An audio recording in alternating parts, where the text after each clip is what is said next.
What's going on, fellas? This is Mike D, Mr. Double Down on You with another episode of Black Fathers Now. Now, I'm telling y'all, this show right here is going to blow your mind because I got two brothers that are going to blow your mind. And these two brothers literally are behind taking radical ideas from radical thinkers. And these radical ideas and these radical thinkers are the brothers behind Concreates. Yeah, Concreates. So Concreates is a creative agency that crowdsources ideas from incarcerated and formerly incarcerated men and women. And the brothers that I'm talking to right now are none other than Vincent Bragg and Joe Nixon. And what they've done, what they've created is literally nothing short of amazing. Again, Concreates, they're taking ideas, radical ideas from radical thinkers. And I'm gonna tell you, one of the things that really spawned me to really reach out to these brothers, you know, I heard them not long ago on Hot Boxing with Mike Tyson, and Vincent dropped a quote, and this thing literally just spoke to my soul. He said, creativity without opportunity creates criminality. The brother said, creativity without opportunity creates criminality. And if that's true, what I thought about was the opposite also has to be true. So if creativity is given opportunity, what do you then create? You know what you then create? You have Concreates. So fellas in the Black Fathers Now family, let's welcome Vincent Bragg and Joe Nixon, the creators and the visionaries behind Concreates. What's up, fellas? What's going on, brother? What's going that was on? a hell of an intro, man. I'm talking about. Man, I was excited. Like that boy good. Whoever was talking about that boy is good. No, man, dude, I'm gonna tell you, it's just like you all deserve that level of an intro because what you all are doing, the vision that you're bringing together, and the fact that you took something from nothing and made it something amazing. That story needs to be told and the world needs to hear it, and Black men need to hear that because at times, you know, we feel like, you know, the world's on our shoulders and, you know, we looking over our shoulder all the time and issues are happening. But then when we hear brothers like yourselves do this and then take it to this level, and then on top of that, you brothers are fathers, like, man, come on, we gonna jump in. So thank y'all for taking time to holler at me, man. No question. I appreciate you having us. If I could correct you, I don't think we took nothing and made it something. Mm-hmm. I think we took something and made it something else. Woo! Right? Because I think, you know, when we think about prison or we think about people in prison or we think about prison culture, we have a preconceived notion of what that look like. And we forget that it is geniuses that go to prison. We think, oh, they're dumb, they got caught. You know, a lot of people didn't get caught. A lot of people felt guilty and turned themselves in. A lot of people got told on. You know what I'm saying? And you know, those people got tired of living the life. Some people got tired of living a life, and so we took something and made it something else. And you know, the essential kind of genesis of the story is we both went to prison. Myself for a drug case. Joe was, you know, bank robbery, and you know, we ended up in the same prison. Ended up in there with a founder of a underwear company, and Joe, being as creative and as genius as he is, he came up with some ideas that blew this company up. And so I kind of thought about what he did. Thought about the payment structure. I just kind of went into a whole kind of zone. I just, you know, I didn't see anybody. He had his Moses in the mountain moment. And we were really like, because he was absent. And to put some more ingredients in the story, he is actually our culinary expert. So when he's gone these 2 days, when he's having this epiphany, we are not eating well. Wow. That's deep, brother. I love it. So they put out an APB on me. They like, yo, where's bruh at? Did he go to the hole? Like where is he at? He got in trouble. Like, where is he at? They sending people for me. Like, yo, they need to see you there. I'm like, dang, I'm thinking I'm about to get beat up for something. So I go down to the yard. You know, you get disciplined. I'm thinking I'm in trouble. So I head down to the yard, and me and Joe, we get to walking around, and he like, listen, all that's cool, but what you cooking?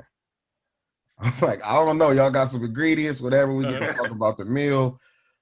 We start chopping up vegetables and preparing. And I was like, man, what would you call an agency if it was for us, by us? And he like, what the hell is an agency? First of all, what is that? Right. And so I kind of started to explain to him, like, yo, like you see a McDonald's commercial or, a commercial, it's not McDonald's that's doing that, right? It's an agency that's doing that. And, long story short, he like Concreates. So I think we started out with like Concreator, Concreative, and we settled on Concreates because Concreates is actually an archaic word that means to create together. Then, CON in Spanish actually means with. So Concreates essentially means like to create together or with. And the fact that we're ex-cons and convicts creating, it's like a triple entendre. It made all the sense, right? So, so I get out of prison, right? I get out of prison in 2016. And before I left, I had made a promise to the men, like, I'm going to build this playground, because for us, it was like being a kid again. We could just use our imagination and come up with these ideas and unrestricted, right? And so I kept my word. I joined an entrepreneurship program, studied, learned the fundamentals of, actually running a business, like the technical training to run a business. And along that journey, I just met a lot of people, built and cultivated relationships, and partnered with, like a 72 and Sunny, which is one of the, I won't say the largest, but definitely one of the dopest agencies out there.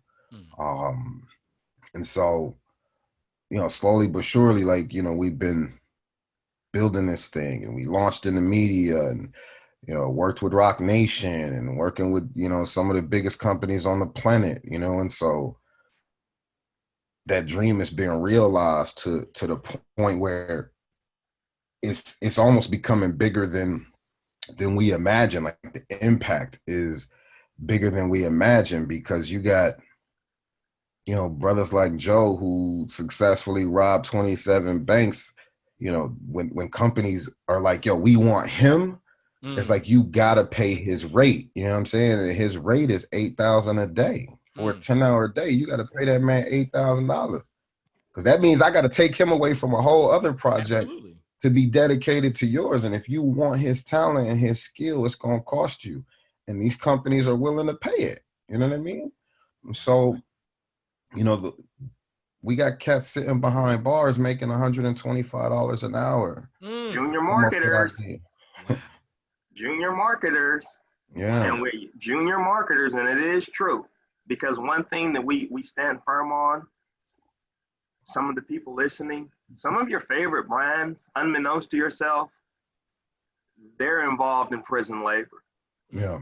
You know what I'm saying? And I won't put them out on blast right now, but some of your favorite products, some of your favorite grocery stores actually have the men and women picking those vegetables for pennies. Wow. And then you all turn around and pay $125 an hour to some of these brothers doing these jobs. Not only do they deserve it, but they more than deserve it. But these people are going to be your neighbors. Yes. These returning citizens are going to be people that you interact with. Why not have them a head start? We have the preconceived notion is, what are they going to do when they get out? Well, we're the prime example of, we're going to get you ready while you're in there. So what Vincent missed in the part of the story is, while he's doing this and building all of these relationships, I still have like 3 years left. Wow. And on that journey, I have the briefs. I'm a part of every meeting. I'm a part of everything. I am doing interviews. I'm talking to people from in here, in prison, rather. And once I came home, it's just in stride. Wow. It's in stride. So just imagine not having this preparation and coming home from 17 years and 6 months in federal prison. And the next day, you're just like this. So you basically hit the ground running, but you hit the ground running because you had Vincent laying the groundwork. Exactly. And but we want to create that for everyone. And I want to go, but even as we go into that, I want to kind of take it a step back. What, from a loyalty perspective or from a word perspective, what gave you that thing? Like, what about your story allowed you to have that level of loyalty and commitment when you came out? Because to be transparent, even, I mean, you got family members who don't have that level of loyalty when they step out of something, but you were just like, hey, I'm committed to my word. I'm going to do this thing. So when y'all come out, I got a place for you. What was the thing that led to that? Well, let me tell you this. First before off, go ahead. No, I was going to say prison, because that part. Yeah. When you think about it, like, your word is everything. Mm-hmm. Your word is everything in prison. You can't be the person who says something and doesn't do something, right? Like me telling him, hey, I'm gonna be on the yard on a 9 o'clock move. If I'm not there, it might mean the difference between his life or not. When you spend that type of time with somebody, intimate time, like we're in a cell, you know what I'm saying? We're in a cell, uninterrupted. I gotta see him. That's actually one of the things, I know it's crazy to say, like, that there's things that I miss about prison, but one of the things that I miss about prison is, you know, that we're willing to fall on a sword for each other because we have that type of bond. I might have only did, 14 months in the prison with him, but that 14 months outlast 14 years, 15 years of a relationship with somebody I grew up with. Wow. You know what I mean? Uninterrupted, because it's uninterrupted. You can always tell your cousin, I'll see you later.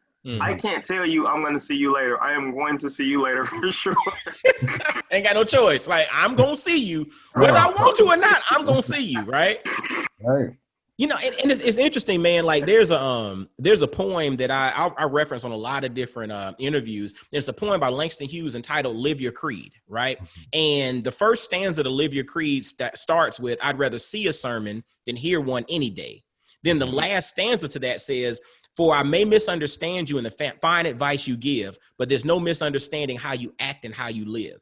The whole concept is living your creed, is making your word match your actions. And to me, that was what, when you think about the crux of what you all created, it started with loyalty and it started with your word. Your word is your bond. You used to hear people in New York, your word is bond, kid, word is bond, kid. I'm from down south. I didn't know what they was talking about until somebody slowed it down and said, your word is your bond. And I was just like, yo. And to me, when you start thinking about partnerships and you think about business and you think about relationships, it's built on a solid foundation. And you mentioned a triple entendre. I want to add a quadruple entendre to Concreates, because when you say it real fast, it sounds like concrete. Yeah. Which is solid. You know what I'm saying? So it's like solid. Yeah, you know what I'm saying? So it's like you're doing the creative, radical thinking, radical ideas, but then you're also creating this solid foundation, and that solid foundation is built on trust and loyalty, which is a powerful thing. And again, you're changing the perceptions. And I love the fact that you checked me on this, because you said you took something and made something else, or you took something and improved it. I think it was a slogan from, what was it, BASF back in the day. It's like, we don't make it, we make it better. And that's the whole thing. And so you took something and you made something else, or you made something better out of it, because something was already there. And I think we as individuals, or folks who maybe have never been incarcerated, have a perception that something is lacking. But the reality is it's maybe misdirected, but ain't nothing lacking. It's there. But think about this, like when you say, man, you took nothing and made it something, that is such a deep-seated perception of, in prison, we're nothing. We're nothing in prison, right? The people who have been to prison are nothing. So to say you took nothing and made it something suggests that we were the nothing, or our environment was the nothing. And that's not true. I was a consumer before I went to prison, right? I consumed these products while I was in prison, and I'm definitely consuming them when I come home. I was smart before I went to prison. I was smart while I was in there. I was kind before I went to prison, right? I was kind while I was there, and I'm still kind after, you know what I mean? So we have to remember, like, it was already something there. You know what I'm saying? We just, like you said, redirected it. We took the skills that it took for us to build a $300 million drug empire, or to successfully rob 27 banks, and say, all right, that was the something. Mm-hmm. It might not have been what society views as something good, but that was the something, the skills that it took to, first off, like, I didn't have Google Docs. I didn't write, oh, this person owes this much money, or I didn't put none of that stuff. I did that all in my head. Wow. Brilliance. Right. 27 times. Think about it. What it takes to get a group of people to meet a common goal collectively in a small amount of time, 27 times. Wow. I don't care what industry is. That's impressive. Dude, you sell 27 pair of shoes. You doing the doggone thing. Dude, I'm gonna tell y'all again, this is why I was so excited to chop it up with y'all. I mean, brilliance on display. I mean, like you said, it takes skill, it takes gifts, it takes talent to do things. And the thing is, sometimes the talent might not necessarily be directed where we need to direct it, but if you have a pivot, and you can see that I can take these same skills, because to me, concepts and principles transcend circumstances, right? Mm-hmm. So if you got the concepts and the principles in play, and you got the understanding in play, you can literally, it's kind of like when people say everything you touch is gold, it's because you got this system in place that no matter what you throw in that system, whether it's something that's productive, whether it's something that's maybe not productive, whatever it is, it's going to work. So we just want to make sure that it's productive, what we put in there, because y'all are so genius in your thinking and your thought process that whatever you put into your funnel, it's going to kick out something. Well, think about this, though. Mm-hmm. Think about this, right? I know. To me, when I think genius, it's like next level, thinking, and maybe to someone who's, maybe on the outside looking in, that this is, sheer genius. But the only way that you can solve an old problem is to put new eyes on it. And that's essentially what's happening. It's just a new set of eyes on it saying, oh, no, this is how you fix it, right? When we say creativity without opportunity leads to criminality, this is just the opportunity, right? Because these same skill sets, when I came to him and said, yo, let's start an agency, he like, what is an agency, right? That was the intersection of what we're calling genius. Was like, he just didn't know. But as soon as it clicked, that's all he doing. Like, listen, I get out of prison, right? And I'm trying to build this thing. This is my man. Like, this is my man. We argue, fight, cuss each other out, go away for a couple days, come back. I miss you. Like, it's my man, right? He calling me every day. He only get 300 minutes, right? So okay. If I don't take his call, like, he'll call me, in a half an hour, call me at least on the hour. So finally I get a moment to answer the phone, and I'm like, look, he like, hey, I only got 4 minutes. Like, listen. I'm like, no, you listen.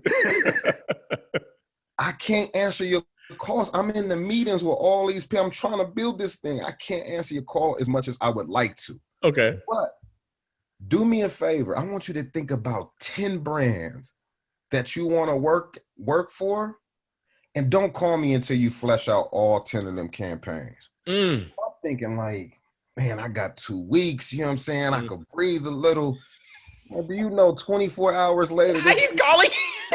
calls me like, all right, so look, we got, I just found out that, True Religion is going bankrupt. And he like, I'm like, yo, this next level. It's next level with the thinking that come along with having no distractions. Yes.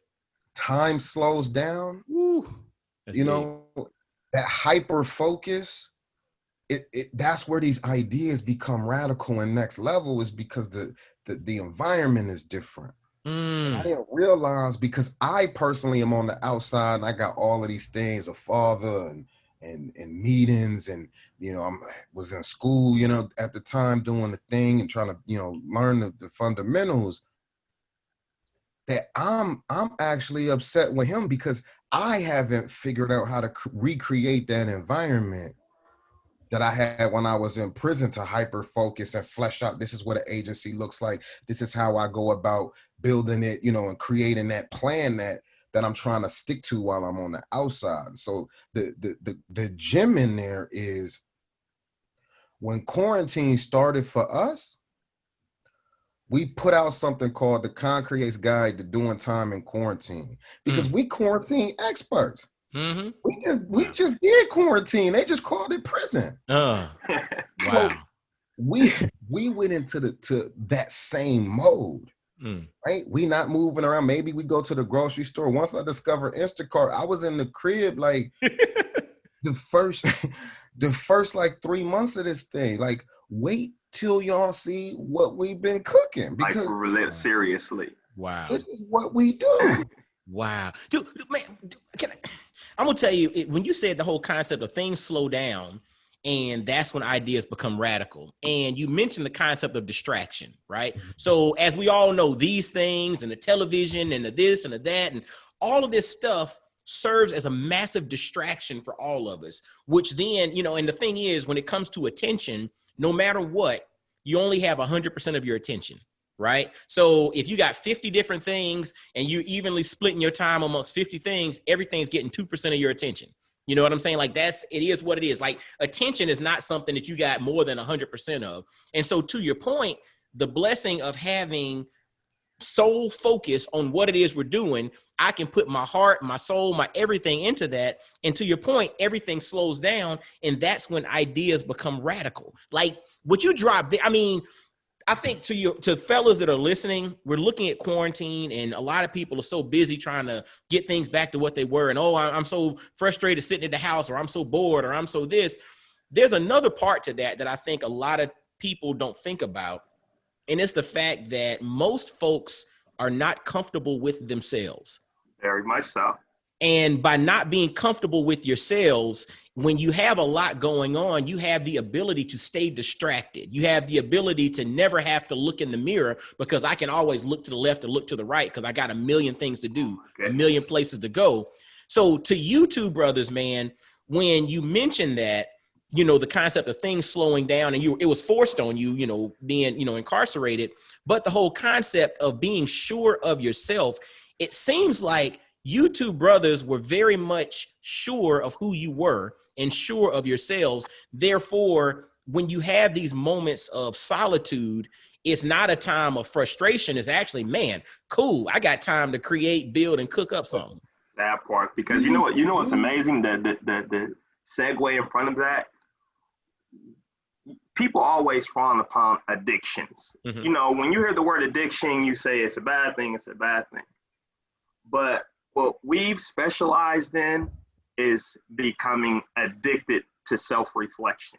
And that happens when you're in that setting. You have a time to actually relive every single day of your life. And the ugly truths, however much it hurt you, however much you was happy, you cannot escape that. And when you learn to love that self-reflection and to grow and to love that and look into yourself to make it better and not become content, oh my goodness, that's the game changer. And that came when I read that one book that Vincent and I always share, From Good to Great, by Jim Collins. That's right. And once we fell into that hedgehog concept, what are you passionate about? What drives your economic engine?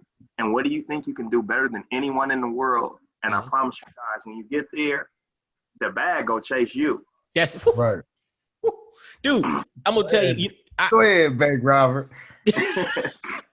Dude, that's so powerful, and it's so interesting because, you know, as I introduced the podcast, I said I'm Mike Dorsey, Mr. Double Down on You, and Double Down on You is my personal development protocol, and it's an acronym, and it's embrace your greatness while pursuing your interest, recognizing your faults and failures, yet guarding yourself against your personal triggers. It's GIFT, it's unwrapping your gift. And the whole concept there is really finding where you have the opportunity to be great, what you're interested in, and where those things intersect. Like Vincent mentioned earlier, that whole notion of you're talking about genius, I thought back to the intersection of your greatness and your interest, because there you have no roof and you have no ceiling. But then, dude, when Joe dropped this whole concept of being comfortable with your failures, right?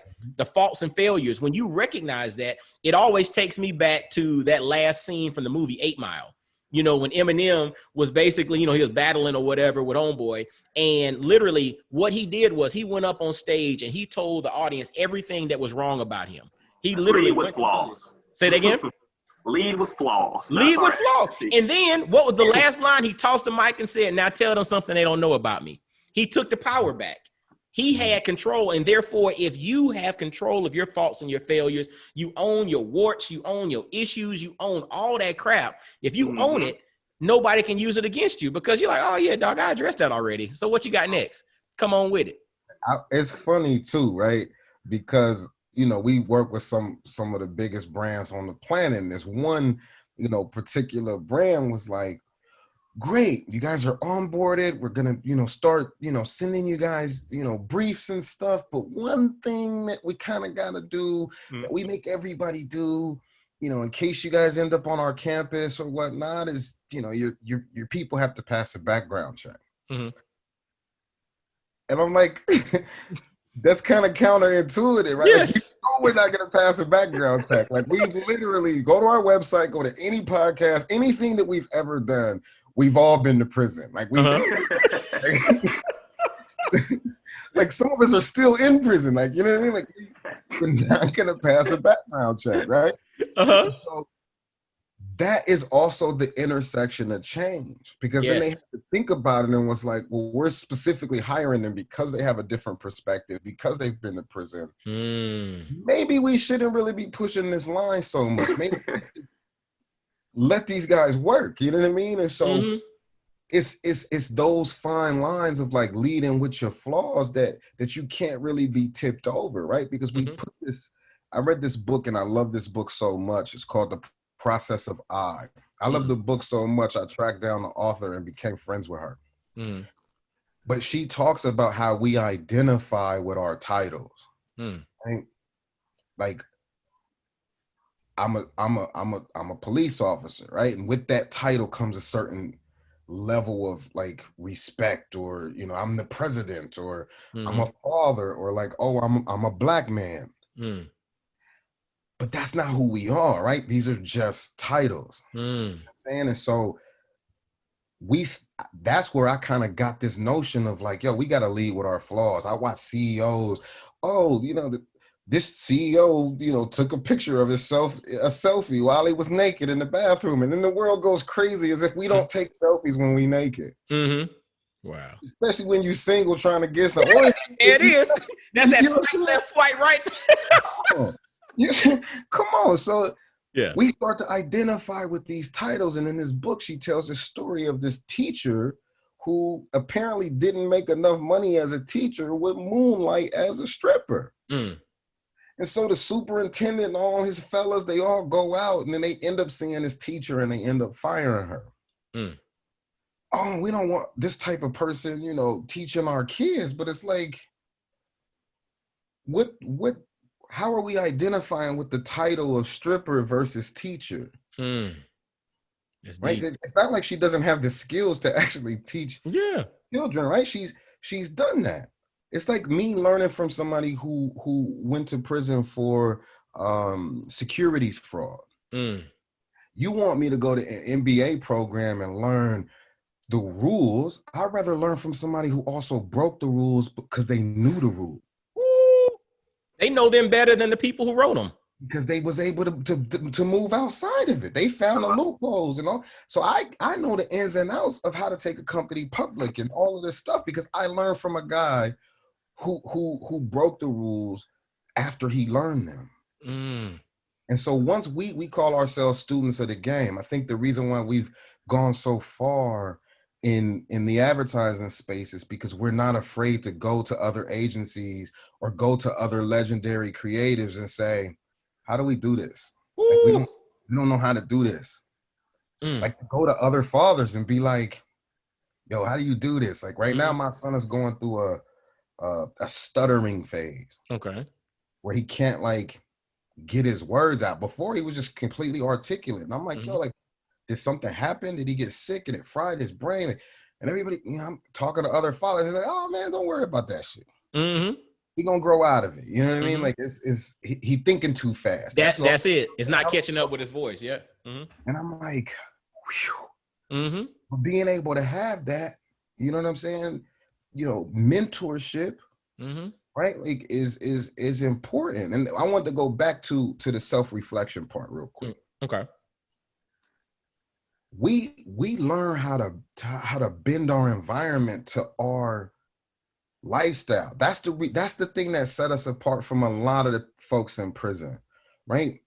We all have the same access to the same things, but we would go to the kitchen and get peppers and ground beef, and we would make stuffed peppers, and we would do all of the stuff that we could do because we wanted to feel like we wasn't in prison. Ooh, that's deep. And so we would actually use solitary confinement not as a punishment, but as a vacation. Right now. Let me, I need a break. You know what I'm saying? Like, I need a break. Let me see if I could get me a 7-day vacation or, you know, a 2-week vacation to just be in a cell by myself, no distractions. Let me read some books. You know what I'm saying? Let me center myself, because you start to take on other personalities and all of that when you just confined and around people. So we would their energy as well. No question. So we figured out how to manipulate our environment to our own. That's how deep self-reflection became for us. It's like, all right, it's time to go to the hole. Well, hold on, but pause there. So were you all working together on this, or was this something that together, like individually, you all were doing? Because it's like, do you all connect and say like, yo, dude, I need to go to the hole for, you know, about a week, man, to get my mind right, to think about this? I mean, were you all bouncing those ideas off of each other, or was this something that you all were just kind of kindred spirits that were just doing the same thing and on the same journey? I think it's that, right? I think we were all at different levels in our journey, right? And I mean, it's just, it was lightning in a bottle. I don't know if this could ever be, you know, recreated or duplicated. If we told you all of the elements that it took, you know, it's almost like scientists try to figure out the God particle. You know what I'm saying? It's like, y'all can try, you know what I'm saying? But it's all sorts of other circumstances that take place. But I think we all were kind of on our own separate journey and had a like-minded kind of understanding about how we wanted to live in prison. And we came together and we was kind of already on it. You got to remember, Joe, when I met Joe, he was already like 11 or 12 years in. Wow. Okay. You know what I'm saying? So he had already been to so many different prisons, and, you know, I had, you know, come from, you know, different spots too, but it's just when we came together, it was just like Voltron, I guess, you know? That's synergy, dude. Like the sum is greater than the parts, man. And it was so interesting. You really talked about the concept of perception. Right? Because with our environment, you know, it's all about how you look at it. You can look at the glass as half empty or half full, right? And what do you choose to see? And for you all, you said something there that was powerful. You were saying how that you felt you wanted to recreate or make yourself feel that you were not in prison. So you took all these different steps and you treated the whole like a vacation, and you went into the kitchen and you were creating stuff that you would order at a restaurant, and you were doing all of these things to create this environment, right? And it was interesting. There's this concept called epigenetics, right? And epigenetics is where it's the study of how environmental factors impact your gene expression. So how your DNA and your genes express themselves are at times a function of your environment or your environmental factors. And so it's interesting, as you all started down this path of recreating this environment, even though you were incarcerated, you were in essence telling your genes, you were telling your DNA to act in a certain way, which was preparation for what was to come. Very much so. You know what I'm saying? Like it's perfection. Fuck your stuff, man. And it's crazy because you did that, because unbeknownst to myself, the way that I got away with doing 17 years and 5 months is I tricked myself into that I was going home tomorrow every day. And to keep that energy, because I'm a high energy person. Everybody knows me, I'm just high energy. I am the people person. It's like, if you don't like me, everybody's like, well, it has to be you. It's not him. And just to be in that high energy, like, okay, I'm going home tomorrow. And everybody be like, bro, you have a 20-year sentence. You've been gone 14. Like, how are you like this every day? And, I can't share it with you, but for me, this is what works. What's powerful too, though, it's like when you think about affirmations, it's like when you think about affirmations, it's not talking about what I will be. It's literally talking in the present of what will happen in the future. And again, thinking of epigenetics and creating that environment and how your DNA then starts to react as if that is the reality. And then you start having outcomes that are matching what that is you're saying. So to your point, I'm going home tomorrow. Every day in the present, even though it might be 8 years away, 6 years away, your DNA started to react as if, and it gave you the level of energy versus you coming back saying, man, I got another 10. Dog, I got to deal with this fool for the next month. I got to deal with this that would have impacted this. Dude, let me give you a mathematical equation. This is very simple. This is how I would break it down. Okay. For everybody that's listening. Your belief system is what dictates your thoughts. Yes. Your thoughts dictate your actions. Your actions equal your outcome. Mm-hmm. Period. Mm. If you believe, you think about. Mm-hmm. What you think about, you do. And what you do produces the results. Mm. That's it. We thought about an agency and how we would build one every day since we came up with the concept. Mm. We thought about brands. We thought about our sons. Mm. We didn't even. It wasn't even up for debate that we were having daughters. Right? Mm. We named our sons in prison before they even were conceived. Go ahead and give me that, because I heard a little bit of it when y'all were interviewing with Mike Tyson. But give us that story there, man, because I met my man's middle name Maximus a minute ago. But y'all give me the story behind that. Sure. Go ahead, Vincent. Well, no, go ahead, bro. I like stories too. So basically, we were so like this. So this is the aftermath of the conception of Concreates. Okay. So now we're excited. So now it's like, okay, we go do it. We're seeing it. It's here. You know what I'm saying? And then we're like, okay, well, when you have this success, we're going to be doing that. Well, we're going to have to pass this legacy to someone, aren't we? And this is when we're like, okay, well, without a shadow of a doubt, we're going to have children and we're going to have boys, but they're going to be doing it to the max, because what we're creating here right now, and then we did our research on Maximus as well. So we was like, you know what? Miss was like, you know what? When we have children, I don't know if it's going to be the first or the last, but Maximus is going to be involved in the name. And we settled on the middle name. So, Vincent, when you had your child, what is his name? Cyrus Maximus Bragg. And my son is about to be 4 months next week. His name is Jackson Maximus Bragg. And that's another goes back to our, Nixon, yeah, he better not be. If he brag and not getting here, we got some explaining to do now. Jackson Maximus is his name. This is cute. No, I love it. Look, and I'm gonna throw something in there again. I'm not part of the crew, but my son's first name is Maxwell. Oh, wow, you are a part of it. We Black Fathers now. What you mean? We to the max with it. Now we have a reason to have a retreat now. See, we got a max. Retreat. Look, we can call it the Fathers of Max. The Fathers of Max retreat. Hey, baby, I'm out of here. You know what it is. It's that time. What's super dope? Like my son, he could talk, right? I don't talk to my son like Google guy. I don't do that.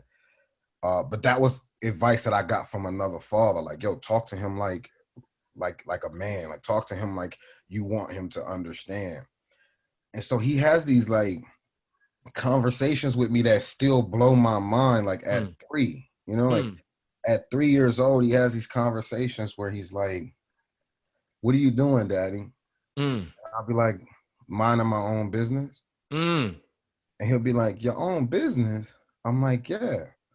He's like, "What business?" And then I get to explain to him Concreates. I said, one day it's going to be your business, right? when you get a little bit older, I need you to be able to mind my business. And so he's like, but with my cousins though, right?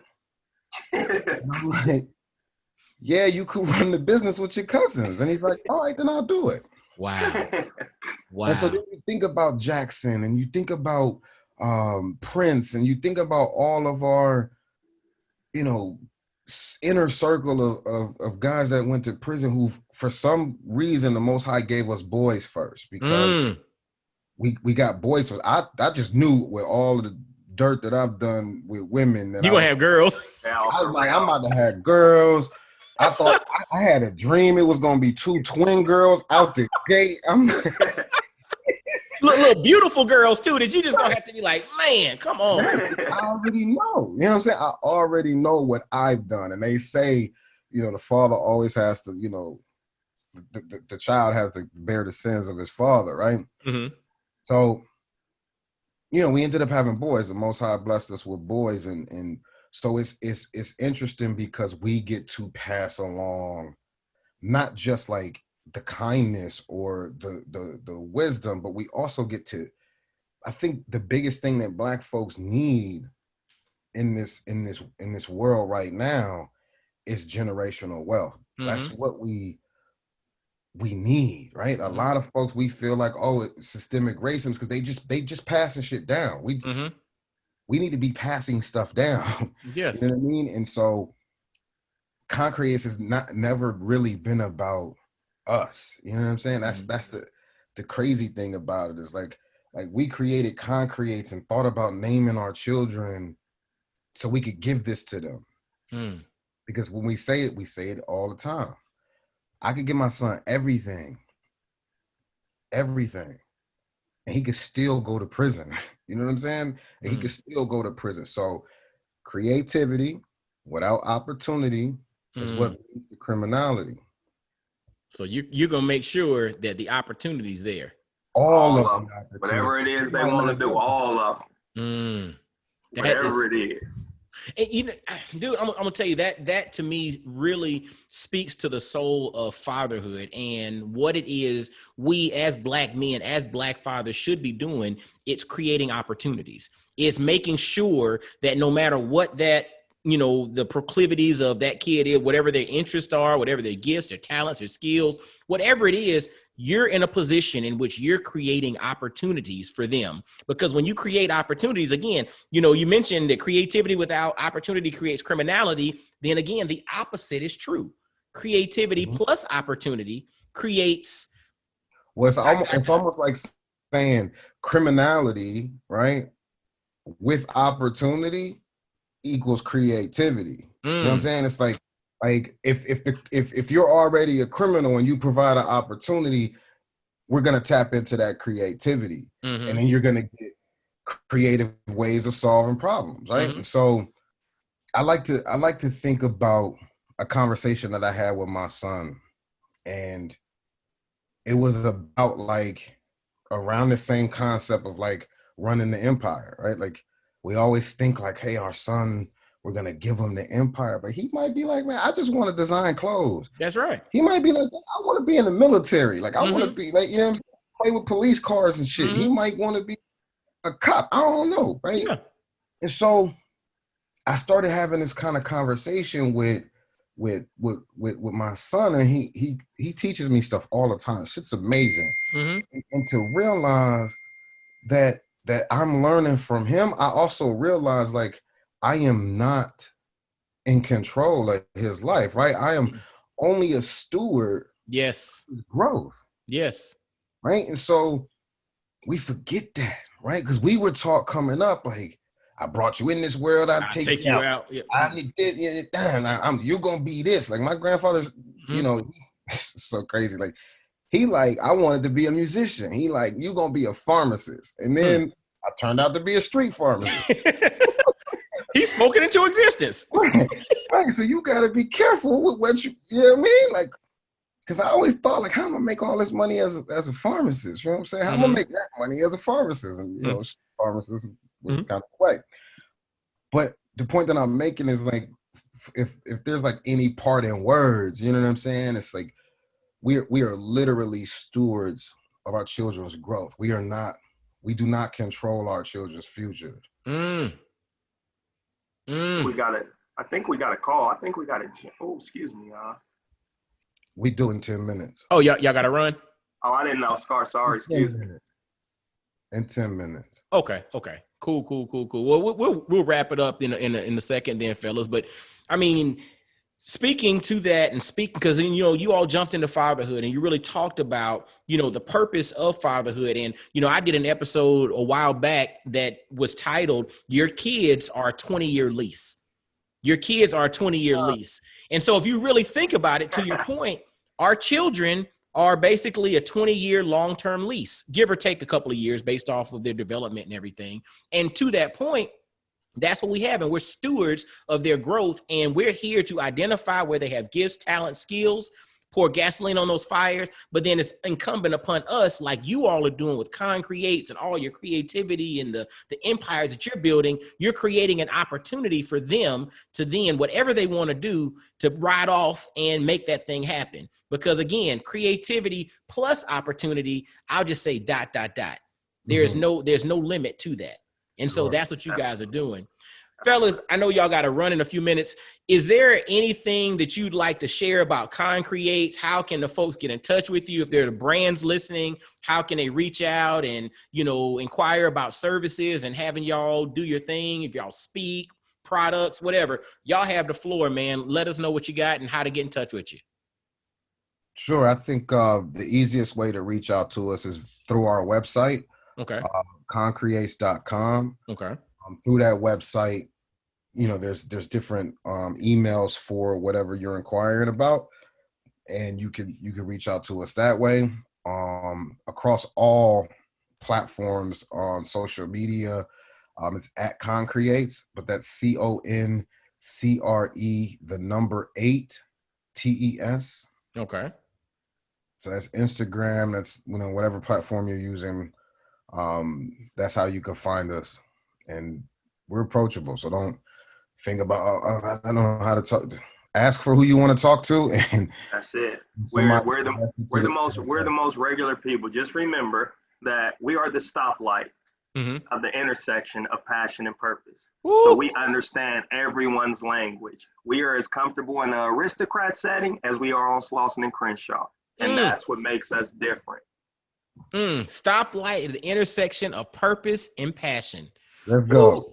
Ooh, man, that's a mic. I would drop my mic if I didn't want to break it. But brothers, man, I'm gonna tell y'all, man, like first and foremost, thank y'all for sharing with us, man. You all dropped so much wisdom, so many gems, and thank you for what you're doing, because you all are doing your part to reshape the narrative, to help brothers, sisters, and the outside world look and understand that there's value everywhere. And you all are doing your part to show that. You're creating a legacy and all the max. Now, question, one more. If y'all have more than one son, are they going to have the middle name Maximus as well, or is it just going to be one?